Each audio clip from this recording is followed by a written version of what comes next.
आज मैं तिहाड़ जेल में हमारे नेशनल कन्वीनर और दिल्ली के लोकप्रिय मुख्यमंत्री श्री अरविंद केजरीवाल जी को मिलके आया हूं।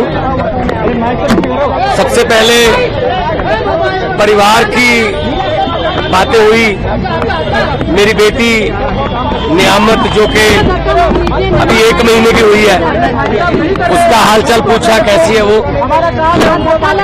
उसके बाद पंजाब के लोगों की, किसानों की फसल क्योंकि इस बार मंडियों में अब आ रही है, तो उन्होंने पूछा कि पैदावार कैसी है इस बार, और जो किसानों का जो डायरेक्ट जो ट्रांसफर है पैसे की, जो सीसीएल की फसल का पैसा, उसमें कोई बाधा तो नहीं आ रही, या कोई चुनाव आचार संहिता की वजह से पंजाब में कोई ऐसी सहूलत जो रोक ली हो। मैंने कहा जी बिल्कुल नहीं है, निरंतर सुविधाएं चल रही हैं, बिजली भी फ्री चल रही है, मंडियों में एक एक दाना जो गेहूं का आएगा वो हम रिकॉर्ड पैदावार करके 130 लाख मीट्रिक टन देश के सेंट्रल पूल में दे रहे हैं, और पैसे भी उसी दिन ट्रांसफर हो रहे हैं।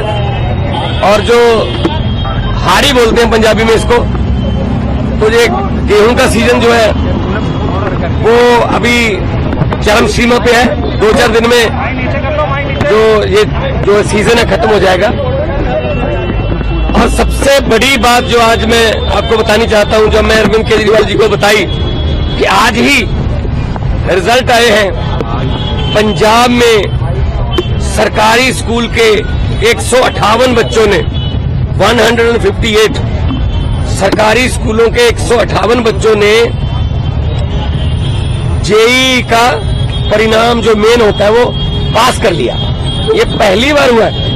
इस पर अरविंद केजरीवाल जी बहुत खुश हुए और उन्होंने कहा यही शिक्षा क्रांति हमारे सपनों में थी। उन्होंने कहा कि मेरी तरफ से सभी सरकारी अध्यापकों को और जो 158 बच्चे जिन्होंने जेईई क्लियर किया, उनके माता पिता को, उनके पेरेंट्स को मेरी तरफ से बधाई देना।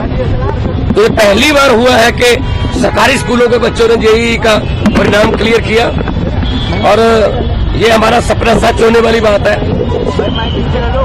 और उन्होंने दिल्ली के बारे में और देश के बारे में पूछा।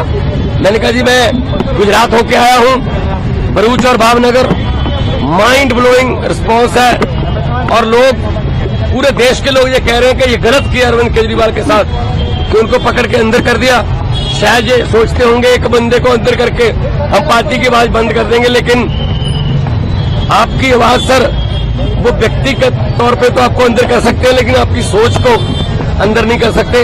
तो हम असम में भी गया, उन्होंने मुझे कहा कि दिल्ली भी आना, और दिल्ली के जो प्रचारक हैं उनको पंजाब में भी लेके जाना है, और कहीं भी इंडिया गठबंधन का कोई, हमारा पार्टी का कोई नेता, अगर वो असम हो, चाहे वो गुजरात हो, चाहे वो महाराष्ट्र हो, चाहे वो यूपी हो, बिहार हो, कहीं भी वो बुलाए, हमने जाना है।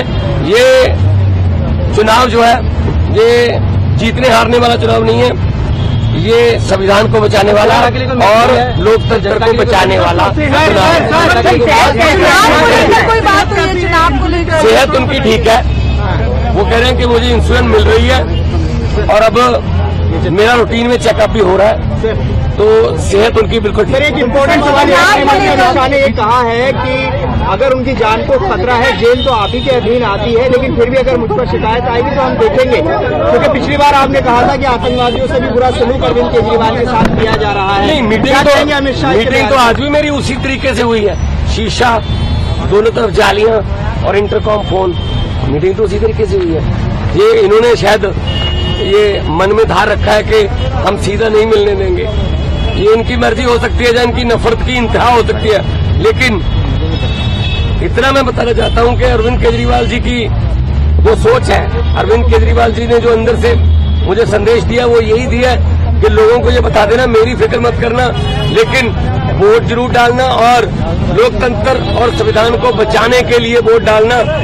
तानाशाही जो आ चुकी है देश में, उसको खत्म करने के लिए वोट डाला। सर जल्दी राघव चड्ढा भी कैंपेन करते नजर आएंगे? बिल्कुल आएंगे। हमारे सारे नेता जो है वो हमारे सभी नेता अपनी अपनी जिम्मेदारी लगे हुए हैं। 11 खेलते हैं, बाकी कोचिंग स्टाफ में होते हैं, कुछ नेट में बॉलिंग करते हैं, कुछ नेट में बैटिंग करते हैं, 4 एक्स्ट्रा प्लेयर होते हैं। तो हमारा एक संगठन है, तो जिसकी ड्यूटी जहां भी लगेगी हम वहां जाएंगे। और 4 जून को हमारी पार्टी भारत की एक बहुत बड़ी शक्तिशाली राजनीतिक शक्ति बन के उभरेगी।